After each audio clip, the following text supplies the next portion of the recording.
পরীক্ষার ব্যাপারে বলে দিয়েছেন অবশ্যই অবশ্যই তোমাদেরকে পরীক্ষা করা হবে এবং সেই পরীক্ষা তোমাদেরকে করা হবে তোমাদের ঈমানের স্তর অনুযায়ী সুবহানাল্লাহ। যারা আমল ভালো, যারা ঈমান ভালো, যারা আখলাক ভালো, সে বেশি আমরা বেশি বেশি করে পরীক্ষায় পড়ব, তবে সবর করতে হবে। কি করতে হবে? আচ্ছা আপনাদেরকে একটা ছোট্ট উদাহরণ দিই, সবরের লেভেলটা কি। সুবহানাল্লাহ। ছেড়ে দিব, বেশি রাইট হয়ে গেছে, লম্বা সময় নিব না। ছোট্ট একটা উদাহরণ দেই,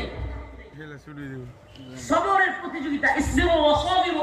কি বলবো, পুরো বড় পাহাড়ের ভিতরে কিংবা বিভিন্ন পাহাড়ে আফগানে যখন আমেরিকা একের পর এক বোম্বিং করতো, বিভিন্ন বোম ফেলতো বিমান থেকে, আমরা বিভিন্ন পাহাড়ের ভিতরে লুকাইতাম।